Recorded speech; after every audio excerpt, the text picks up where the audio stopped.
Gather around your speakers, hoop heads. It's NBA story time. Jamel Johnson here to spin you tales of NBA shenanigans you didn't know you needed to know. Like that time when a little startup league tried anything to be relevant. Or when Ricky Davis earned himself a dumb nickname.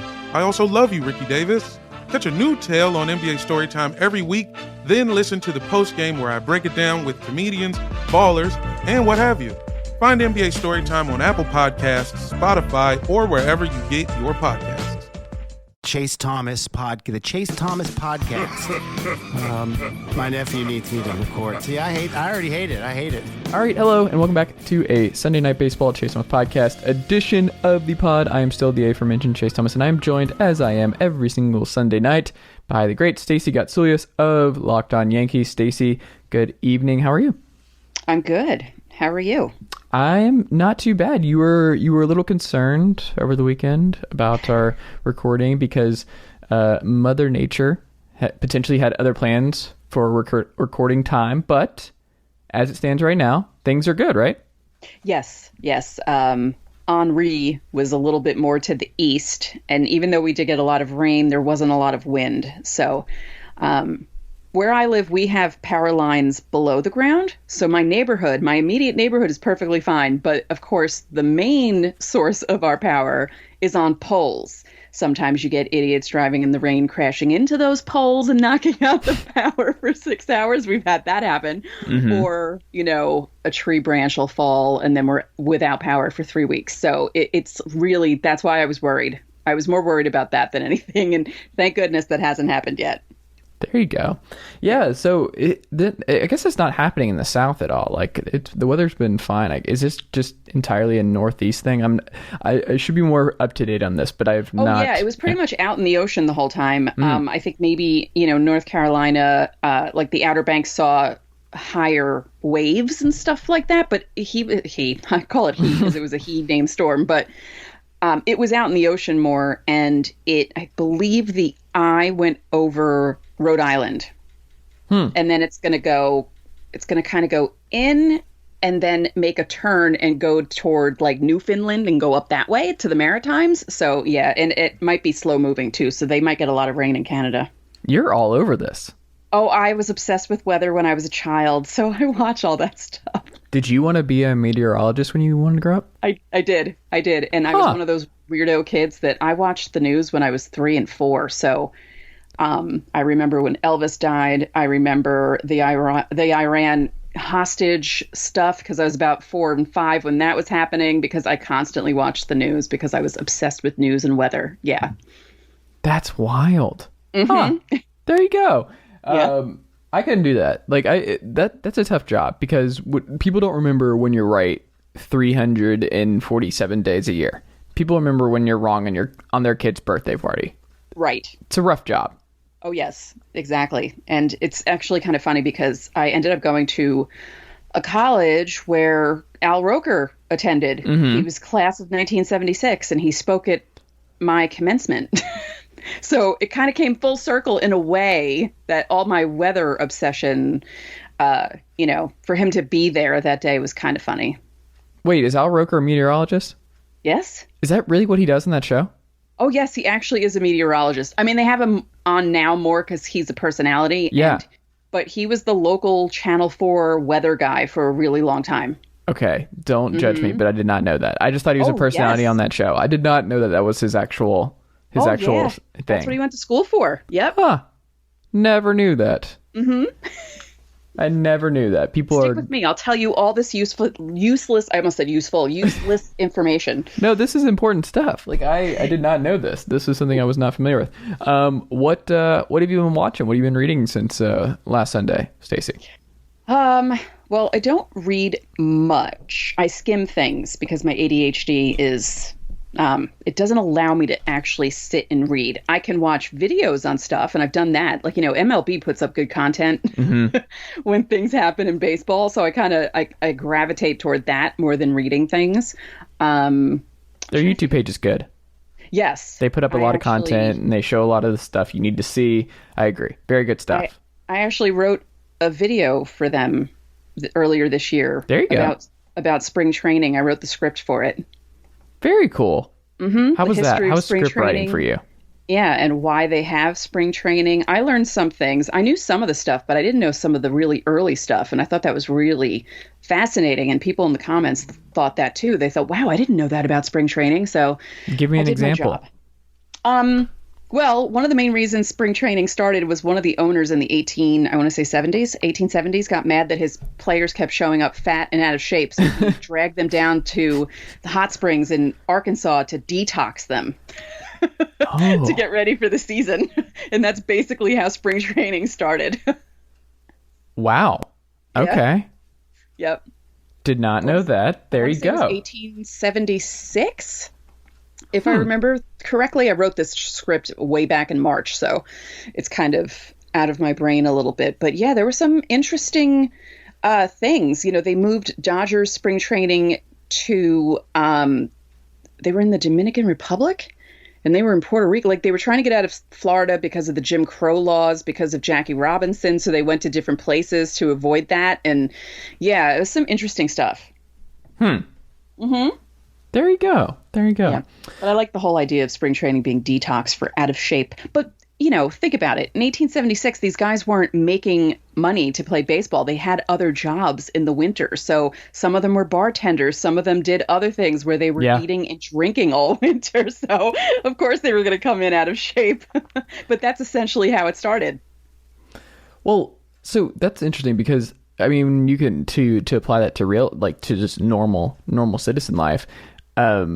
Me being a frequent gym goer and runner and exerciser, like I see this in January, you know, the New Year's resolution folks, but also the summer folks is what they don't talk about nearly as much. I see more of an uptick when it's like, oh, I'm going to the beach in 3 weeks. That's more of an uptick than in January when you're all bundled up and you're not as nervous about it because everyone's pale and not happy about it and blah. Like that is like I think it's overblown. Like I've always held the belief that as a gym person that I just think that it's overblown. Summer is where you really see the people trying to do way too much too soon. But people who are coming in there, and I marvel at what people come in like and just are trying to figure it all out. Like the amount of people I see working out in jeans when they're getting back into it is alarming. I've seen people walk on the treadmill in boots. What? This week I saw someone in jeans tucked in with running shoes and a tank top, and it was certainly a look. It was certainly a choice. And then you see the people bouncing around where they're just like, oh, what are they working on today? Because like if you're at the gym for 30 to 40 minutes, you'll notice some people and you're like, they've gone from legs back to shoulder back to what are they doing? What are you doing? It's a fun thing if you're that's why people I work out at home. I don't want anyone watching me. That's why I do Peloton at home. How is Peloton? Well, I have the app. I don't have the actual bike yet. I'm saving up for that, but I love it. I got up at 7:45 this morning on a Sunday to get my hour in before everyone else got up. So it's addicting. It is so addicting. And I used to make fun of everyone doing Peloton. Earlier this year, I made a TikTok making fun of people who had Peloton bikes in their houses. And now I'm like saving up for one. Who's your favorite? My favorite instructor? Mm-hmm. Ooh, I like a lot of the British instructors because they have the coolest playlists. Because I love the 80s and 90s stuff. And 70s stuff. Like I listen to the older things. I don't do 2010 rides. I don't do modern pop rides. Although I did do one and I noticed all the songs from TikTok. That's the only way I know modern music is from people using the songs on TikTok. So, but yeah, I would say Benjamin, Leanne, Bradley, and Sam Yo from England. I like Emma Lovewell, Ali Love, Tunde. I like pretty much almost everyone. I've taken everyone's classes, and as long as they have a good playlist, I will be right in there doing it.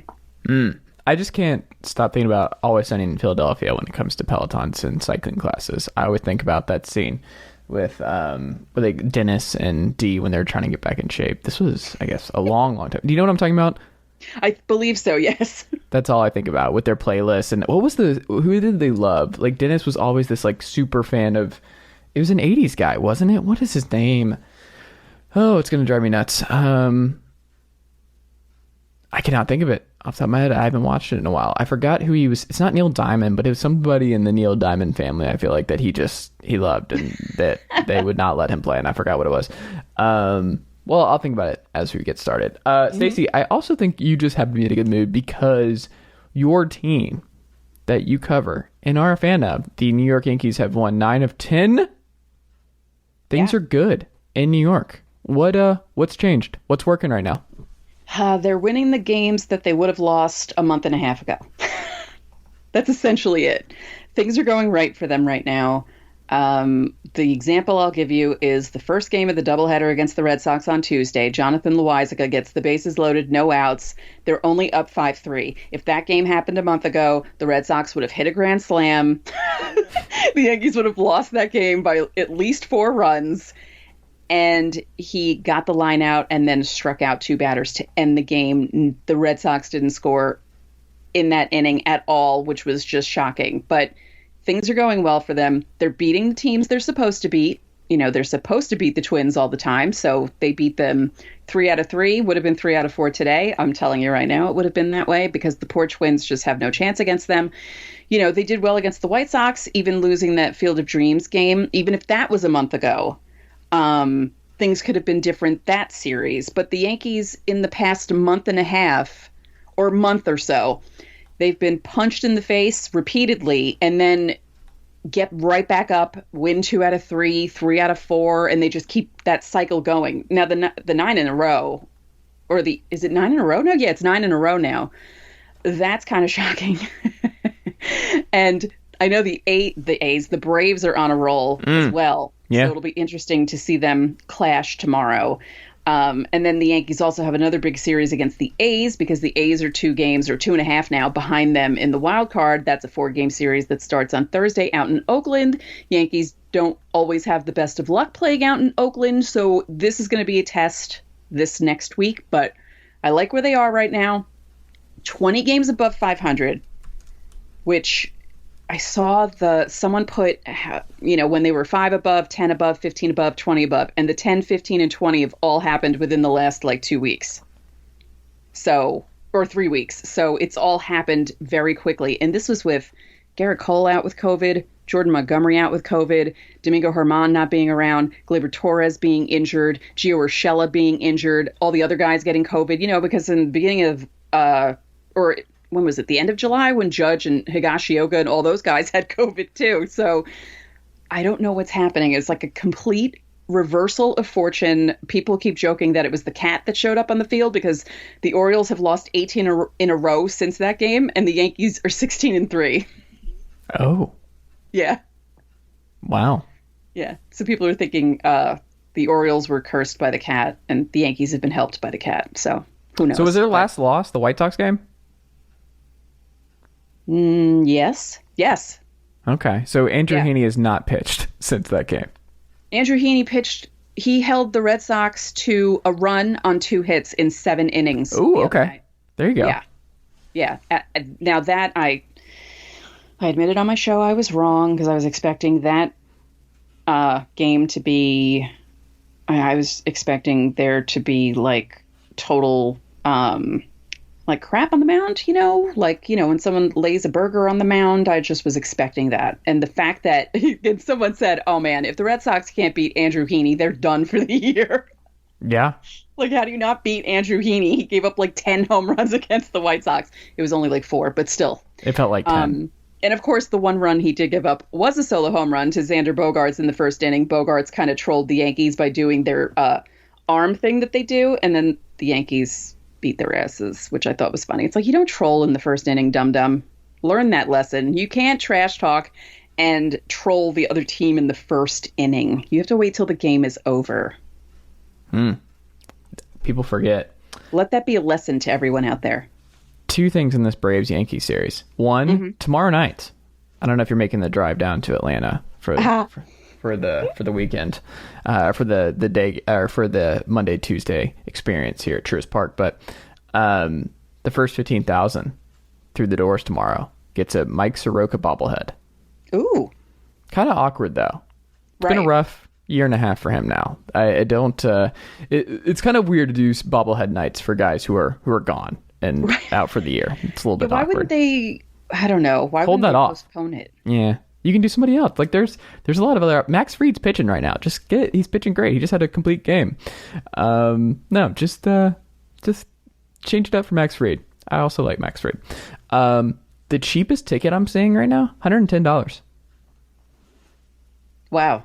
Yeah, this is going to be a hot ticket, and this is going to be a very, very, very well attended game. The game, I'm looking at a seat a couple rows behind home plate. It's going for $656. Nice. Directly behind home plate, $2,136. And that's still probably $2,000 less than it would be at Yankee Stadium. Really? Yeah, sometimes those tickets are insanely expensive. It's crazy. Like people will sell them on the it's ridiculous. I sat in the legend seats once, opening day of 2009, but how was that?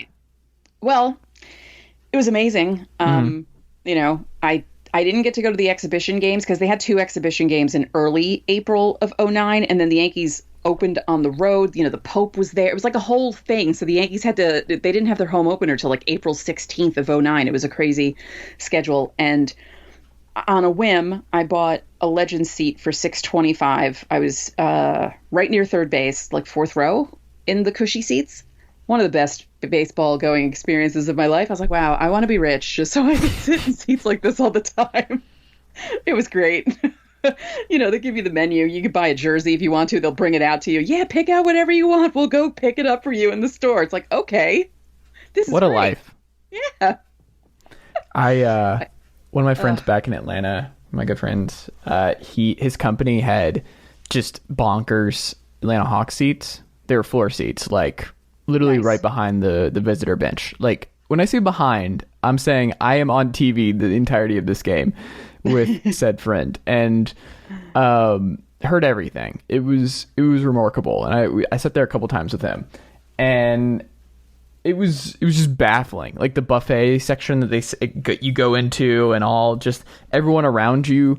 You could just it's a weird thing until you can't explain it to somebody who hasn't been around it. Where you're like, the amount of wealth around me is preposterous. Where it's just it's a different world. It's a different feeling. It's a different vibe. It's really hard to explain.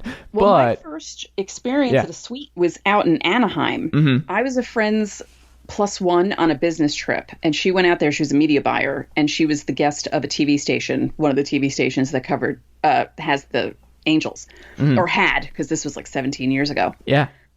When you watch Angels games and you see a guy standing behind home plate in the dugout suite with his arms crossed, you see him all the time. That's Scott Boras. That's his suite behind home plate in Anaheim. That's his law firm's suite. KCAL suite, which is the station that right next to Scott Boras. So we were hanging out with Scott Boras. And this was 2004. And my friend Julie's like, oh my God, we have to thank him for A-Rod. I said, you can do that. I'm not talking to him, but you can do that if you want to. But we were sitting there in the 6th inning. All of a sudden we hear, the dessert cart is here. And my friend goes, the what? The what? Mm-hmm. We walk outside. There's a dessert cart that's maybe 6 to 8 feet long with everything you could possibly think of to put in your face. Cakes, brownies, chocolate shot glasses. I put Bailey's in a chocolate shot cup, did a shot of Bailey's, ate the chocolate, then had brownies, cookies. They had cheesecake. They had ice cream. It was ludicrous. They had that candy, that the dots that come on the paper. I was Everlasting Gobstoppers. Is this just Willy Wonka's chocolate factory over here? It was like Willy Wonka was wheeling this, and I'm like, this is how rich people live. This is the most amazing thing ever. I want to live like this. It was ridiculous. Absolutely ridiculous. I don't want any of that. I would just overindulge. Like that would just be it would not go well. It would not go well. I was like, I'm on vacation. I'm going to eat 3 pieces of cake. I don't care. And then we went to the Beverly Hills Hotel the next morning because the station gave us free spa treatments. Oh, I was her guest. Like I wasn't anyone. And they didn't let me pay for anything. They didn't even let me pay for sunscreen at the hotel store. They're like, no, we got it. I'm like, it's sunscreen. No, we got it. I'm like, wow, I need to marry someone who's rich because this is just, or marry someone who's in the business like this so I can get free stuff all the time. Yeah. It really is a different existence, though. That's how you know you make it, when you get the tool we'll know, Stacey, with our podcasting stuff is like when we get a lot of free swag sent to us. Like just all kinds of random free swag. Yeah, I get protein bars all the time from one of our sponsors on Locked On. There you go. They're actually really good. So every time I do an ad for them, I'm just like, no, I'm not lying to you. Mm-hmm. I actually eat these things. That's always good. That's like how the ad should be. Stuff that you like. Like Bombas. Like if they ever sponsor this one, Bombas is legit. They're great. Bombas socks are incredible. They're the best socks. It's not even close. Like they're so cozy. So cozy. Love me some Bombas socks. You just got to find the right company. Actually did a project on them for graduate school last fall, group project on them. So very familiar with that company. You get to see Heaney on Tuesday. Ooh. Oh boy. Who's tomorrow? Jordan Montgomery. Okay. Yeah.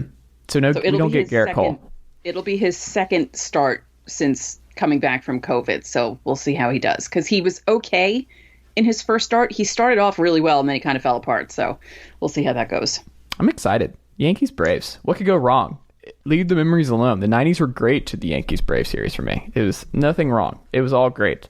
The Padres no longer, Stacey, a shoo-in to get that last wild card spot. Like all year, we've just penciled in the Pods, the Dodgers, and the Giants. Like they are getting 3. If you don't win the NL Central, you don't win the NL East, you're not making the playoffs. That is no longer the case. The Devil Magic in St. Louis might be cooking a little bit. I don't want any part of the Cardinals in a 1-game playoff. Like that is, if you're the Los Angeles Dodgers, you're like, no, we refuse. Like I don't want any part of this. But then again, I'm like, I want the Reds over the Padres just because the Padres are just getting destroyed by injuries and this rotation has just been decimated. That like, I don't know. Part of me kind of, because I don't really like who's going to be their starter in the wild card game. Musgrove? Like I don't. Jake Arrieta. Oh God. Like I don't want that. They actually willingly got him. Is Sonny Gray the Reds wild card spot? Is that who pitches for them? He might be. He might be. Yeah, Scherzer versus Sonny Gray or Joe Musgrove or Jake Arrieta. I don't know. I don't know. But what do you make of the Padres no longer? If the playoff, like let's put it this way, playoff started today, Stacey. They're not in. The Reds have that second wild card spot. Yeah, that's crazy. I mean, I really was afraid they were going to be no hit again last night. They were very close to having that happen again. And especially having a kid making his debut and on the Diamondbacks, no hitting against you, while the pitcher who threw your no-hitter was it's such an odd season for the Padres, and they have to throw Tatis out in the outfield because of his shoulder, and they're kind of like, all right, go out there, have fun. Just things are falling apart for them. It's almost like what's happening with Boston. Boston seemed like a shoo-in for at least one of the wild card spots if they didn't stay in second place or if they didn't stay in first place in the AL East. And they're just rolling down the hill. And it's kind of the same thing with the Padres. You're really enjoying this. The Red Sox Boston? line. Oh, yes. I predicted it. Mm-hmm. I predicted that, and I predicted the Yankees were not as bad as they played in the first half, and that everyone needed to calm down, and that things would turn around, and that they would look like the team you expected them to be when the season began. And as usual, I was right. Now things could totally go to hell in a handbasket, but their remaining schedule, they're playing Baltimore a lot. They have the makeup game against the Twins. This is September. So their schedule is kind of okay. We'll see what happens, but things are working out the way I thought they would. And to the Reds' point, like I think you and I have talked about this, where like I was very happy the Reds did not sell their pieces at the deadline, but the Reds were like, hey, we've got a shot. The Reds were like, we're not tearing down. We're not doing any of this. Like we have 2 all-star outfielders. we're gonna see what happens. Like, yeah, Joey we might Votto not catch the keeps Brewers. hitting home runs. Yeah. Like, they even had Castellanos. Like, this, like, Jonathan India's fun. Like, I mean, I don't want the Cardinals just because they're the Cardinals in a one-game playoff, but, like, the Reds, they have a good offensive outing. Like, the Dodgers, they could be in some trouble. Like, that's not another team. You don't want to play them either. But wouldn't that be amazing if it's the Dodgers Reds in a wild card game and the Dodgers throw out Max Scherzer and they lose? Yeah. That would be amazing. I mean, no offense to my Dodgers friends. If you're listening to this, I apologize. But it just would be, just for baseball. Well, they also just won the title. It's okay. Right. Yeah. I don't feel bad for the Dodgers. After 30-something years, 33? 32. So, all right, there you go. Yeah, and you've been 3 straight times. Like, it's fine. Like, if the Dodgers go down in the wild card game, like, that's fine. I'm not feeling any sort of sympathy towards the Los Angeles Dodgers. Things are good there, and I don't think they're going anywhere anytime soon. Speaking of the Cardinals, looks like Yadier Molina is inching towards an extension with the club.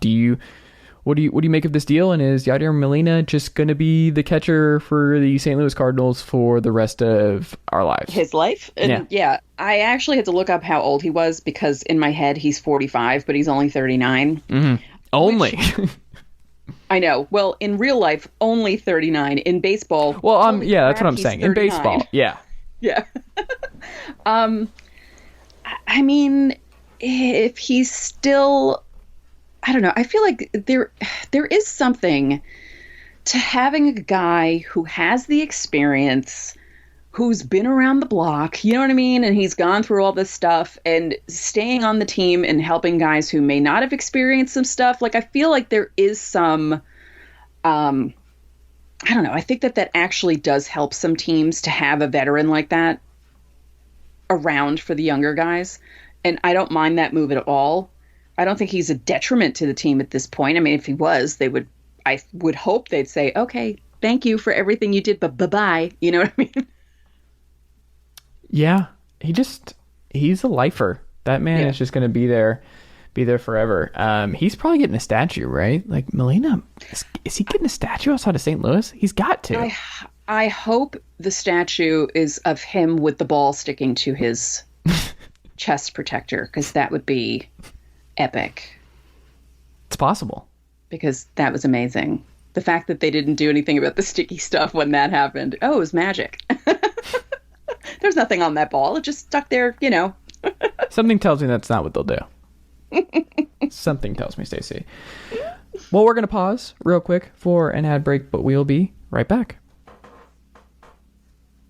General managers ask questions to find the right players, like, do they have ice in their veins? When you're hiring, you can use Indeed assessments to make sure you find the right candidates with the skills you need. Don't just hope your perfect candidate will find you. Indeed's hiring tools help you cut through the noise to hire faster and smarter. In fact, Indeed Instant Match provides a list of quality candidates whose resumes are on Indeed the moment you post a sponsored job. And with Indeed assessments, choose from 135 skills tests to help make sure you're finding applications from people with skills you need. Get started right now with a $75 sponsored job credit to upgrade your job post at Indeed.com/Blue Wire. Get a $75 credit at Indeed.com/Blue Wire. Indeed.com/Blue Wire. Offer valid through September 30th. Terms and conditions apply. This episode is brought to you by Disney Plus. Disney Plus, Hulu, ESPN Plus. Stream all your favorites with the Disney Bundle. Disney Plus has Loki and Luca. On Hulu, watch originals like American Horror Story and 9 Perfect Strangers. And ESPN Plus has every match of Spain's thrilling La Liga. Get the Disney Bundle today for only $13.99. Includes Hulu ad-supported plan. Access content from each service separately. Terms apply. See thedisneybundle.com for details. All right, we're back as the Sunday Night Baseball edition of the Chase Thomas podcast rolls along, where I'm still joined by Locked On Yankee Stacey Gotsulias. Stacey, Francisco Lindor got called out by Mets ownership. Steve Cohen, a very online owner, publicly criticizing the team. I think it's weird because he's on the older side and he's new, he's excited. He's more front facing than a lot of guys. He kind of has a lot of Mark Cuban to him. It feels like, I I don't like this. Like, it was already weird because remember those reports, like he was dining with people and like going out and trying to like, it was weird where it's like, yeah, things are good. He's taking us out. He wanted to show them that he's more than just the guy signing their checks, but it's like, that's not how being a boss works. You're still ultimately the guy signing my checks. Like there's no way to move that part of it away and just treat you like one of the guys. Like that was always a weird thing where it just, oh, this is a recipe for disaster. That's not how this should work.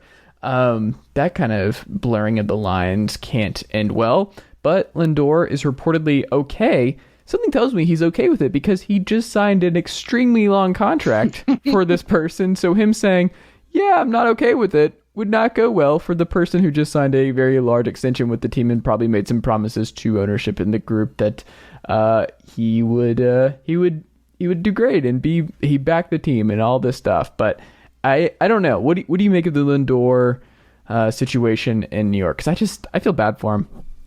I do. I expected there to be an adjustment period.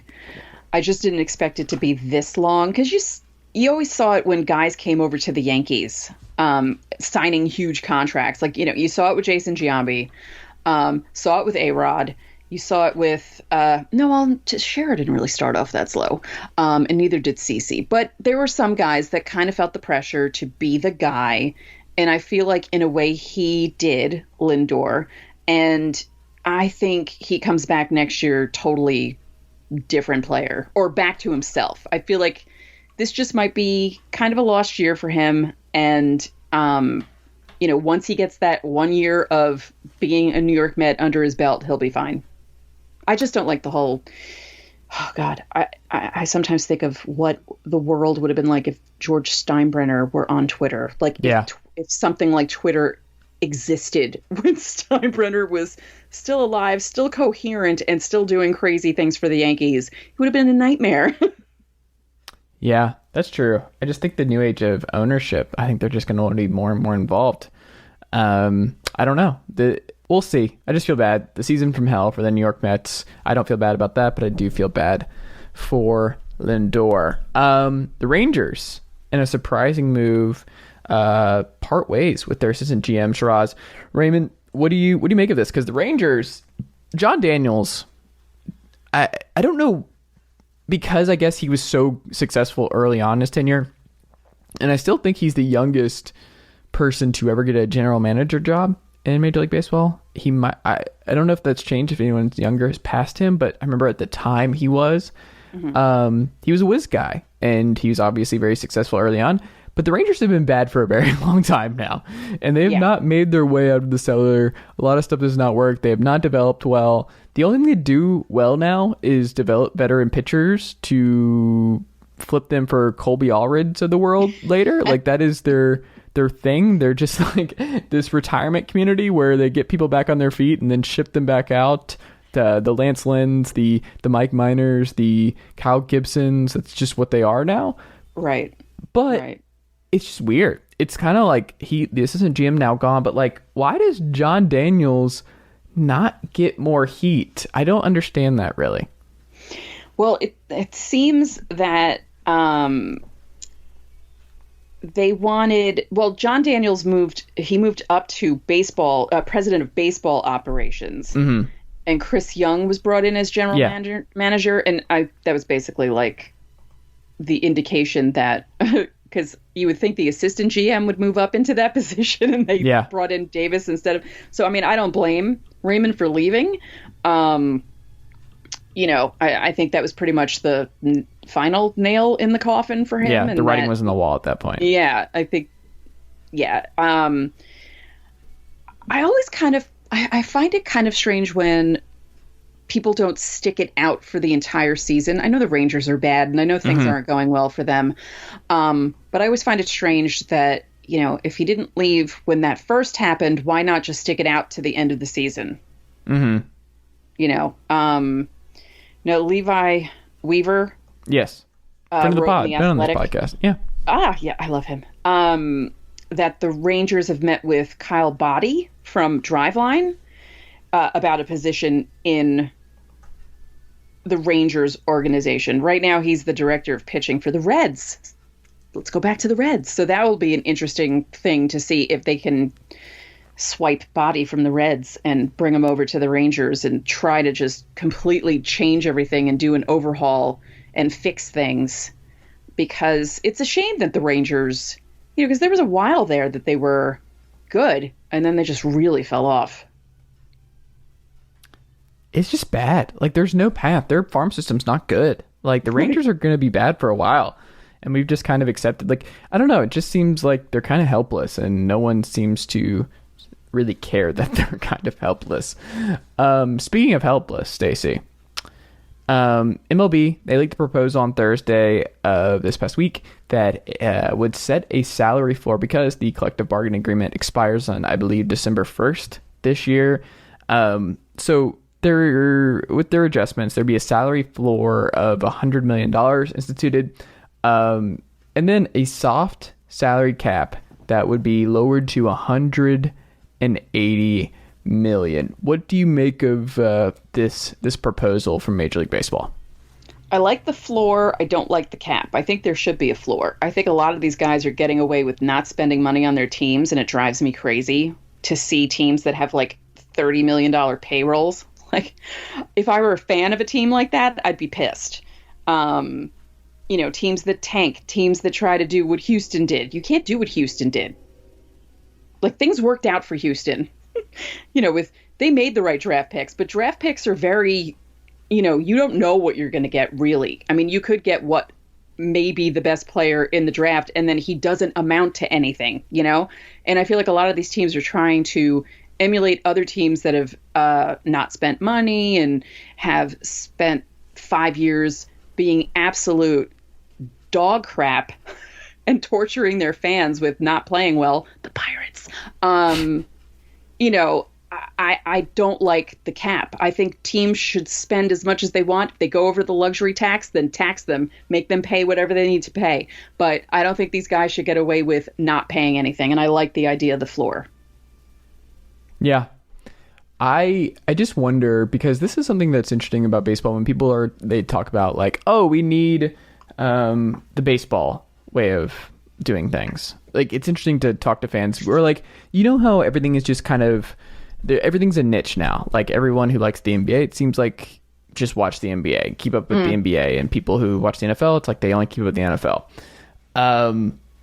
So it's funny when I read stuff and I talk to people about this, because as someone who like ingests everything and watches everything and enjoys everything, like, I find it fascinating when people talk about the Major League Baseball just being like this mecca of player empowerment and doing the right thing and all this stuff, and then no salary cap. And I'm like, they don't have a salary cap, but they have a salary cap. The luxury tax is still a thing, and there's still there's still some restrictions there. But also, like, what you're seeing is you can't force these teams to spend this money, and Major League Baseball is probably less player friendly than these other leagues because they're not paying veterans. Like, they learned a long time ago. Like, NBA and the NFL has figured this out now, but Major League Baseball was an early adopter of like, yeah, we're going to stop paying Walt Weiss $12 million to be average. We're just going to get someone who's slightly below average out of AAA to do basically 75% of what they did. Like, that is something the league just became accustomed to and just preferred doing.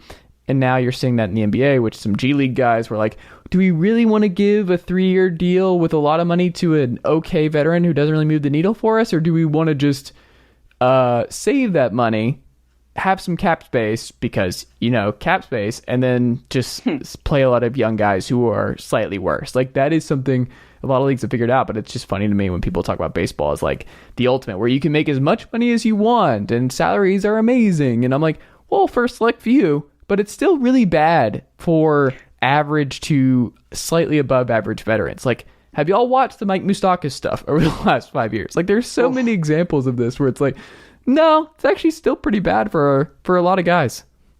Yeah. It's funny that you brought up Walt Weiss because he's from where I live in New York. Really? Well, maybe I had the raise in mind, but I'm just thinking about like those average guys who just like people, Chuck Knobloch, whoever, like you can just look at up and down the list of those people that just get overlooked because they're not superstars. So teams are like, are we sure we can't get like a AAA guy to replicate 80% of that for far cheaper? Yeah, I feel like there's going to be a lockout. I feel like there was a lot of contention between the players and the owners, especially last year with all the COVID stuff and trying to figure out how to play the season and things that are happening. And I don't know. I feel like this might be bad. I feel like there might be a work stoppage. Oh yeah, like I agree with you. I think. I mean, I hope not, but I really do. And I think when David Cohn was on my show, I think he thought the same thing, where he was like, "Yeah, it might be a little contentious. This might be a rough one."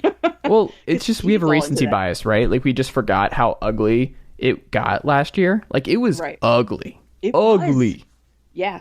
I don't think people have forgotten behind the scenes. I just think they're like, we're playing baseball now. We'll get to the ugliness when the season concludes. Like I think we're heading towards it. I agree. Yeah, it's going to be bad. I can see it now. So like someone on Twitter was joking about he was a Yankee fan. He's like, well, the Yankees better win before the lockout of 2022. It's like, oh no. Well, I think no. What I think we should do is really put our trust in Rob Manfred. I don't see a way that this does not go well. I think I was making fun of him earlier because he was at the Little League World Series, and I'm like, does this guy actually work, or is he always on TV at some photo op? I mean, I get it because it was the game that ESPN had today, and that was cool. Did you see the uniforms that the Angels and the Indians wore? I did not. They were like Little Leaguers. It said Great Lakes and West. Like those were their uniforms, and that was kind of fun to see. And all the Little Leaguers, their families, they were in the crowd watching the game, and the Indians and the Angels were at the games earlier in the day and interacting with the kids and doing some fun things. And that's always a fun thing. There was a lot of stuff that was missed last year, and seeing it back, not to its full form, because it wasn't like they had regular fans in the stands, but getting closer to normal is nice to see. But again, as we just said, next year has the chance to be the first really normal season in 2 years, and it might not start on time. Yeah. That's a scary proposition. Stacy, the last thing we'll touch on before we wrap up here, your favorite story in baseball over the last week was what? I'm going to say it's a Yankee thing because Andrew Velasquez has come up and played in place of Gleyber Torres. He's a local Bronx boy. He's been staying with his parents while he was home on the homestand, and he finally hit his first home run. In Saturday's game, they showed his family on TV. They were crying. And of course, because I'm emotional and saw that, I was like, that's the cutest thing ever. And, I don't think he's long for the Yankees. They might find a way to keep him on the team. But Glaber's on his way back. Gio's on his way back. But for right now, that was a fun story. And just the fact that he was staying with his parents in the Bronx and commuting from the Bronx because he's like, I'm not staying in Manhattan. He actually said, I'm not staying in Manhattan. It's too expensive. So I love that. Like, the local boy does good. Like that. I love that kind of story. And I also feel like, I think I've spoken about this. I feel like baseball is one of those sports where this is like, you can get romantic about baseball. And this is the kind of story that makes you romantic about baseball. Bronx kid makes the team in the Bronx and does well during his time that they give him this chance to play. And I just think that's the coolest thing. There you go. I like that. All right, Stacey. Well, what can we check out from you across Locked On Yankees and anywhere else this week? Well, I made the jump to YouTube. I did okay. Getting used to it, though. It's a little difficult. I don't like watching myself, but I kind of have to make sure that I'm looking at things correctly. But yeah, if you want to subscribe to Locked On Yankees on YouTube, I'm up to 76 subscribers. If I can get to 100 by Thursday's my birthday, I'll be very happy. So if people can do that for me, I would love that. Happy early birthday. Thank you. Are you doing anything special? No. I'm 3 years away from the big one. So the big 30. Yeah. God, I wish. Yeah, I'm 3 years away from the big 5-0, which is really frightening. But yeah, 47. 47. How did that happen? Oh my God. Do you feel 47? Physically, sometimes. Okay. Mentally, God, no. No. Yeah. Mentally, I still feel like I'm about 22. So That never changes, does it? no, it's very strange because I was, like I said, I watched the news when I was a kid, and I was very adult-like when I was a kid because I had older cousins, and I always wanted to be older when I was a kid, and now I feel like I'm regressing as an adult. Are you a birthday cake person? Yes, but I'm an ice cream birthday cake person because I'm a summer baby and I don't want to be sweating while I'm eating cake. And we're getting a heat wave this week. And of course, Thursday's supposed to be the hottest day. So I'm not happy about that, but we'll see what happens. Ice cream cake. So what does that entail? I've never had an ice cream cake, I don't think. There's an ice cream place up here. I'm not sure if it's anywhere else, called Carvel.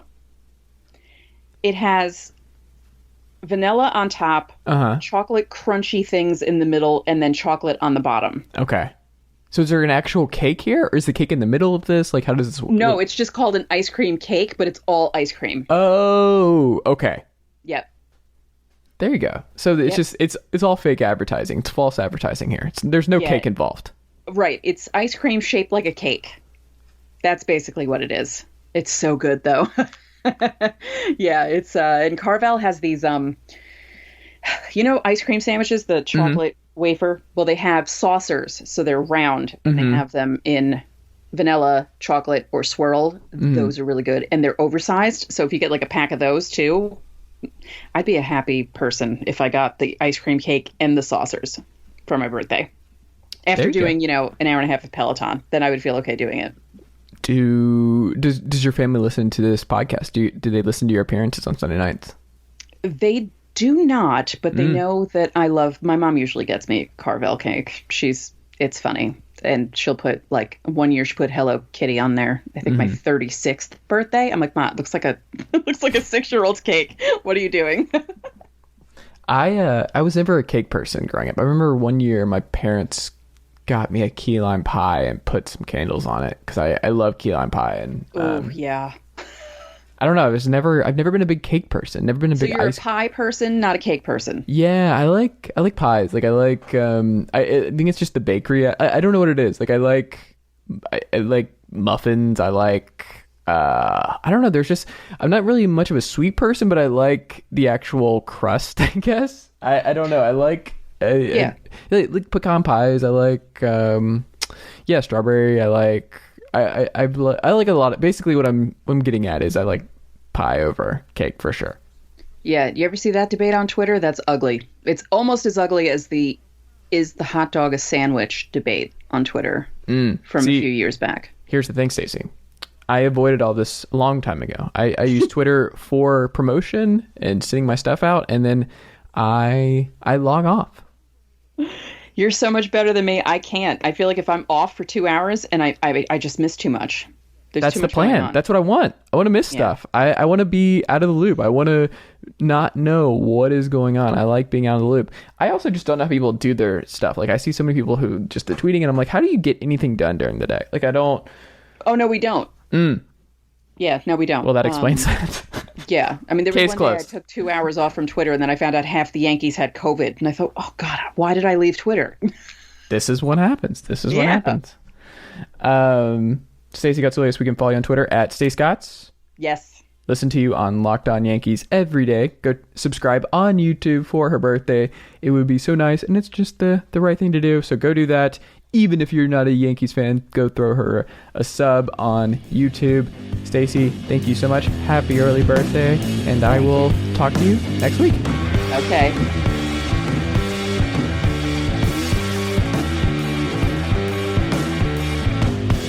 Nicely done, nephew. Chase Thomas Podcast. Hell yeah.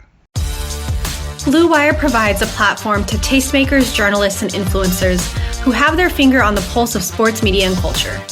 Offering a range of high-quality voices and content, Blue Wire hosts and guests connect with underserved audiences by sharing their unique stories and experiences. Change the game while exploring over 160-plus sports and comedy pods at BlueWirePods.com.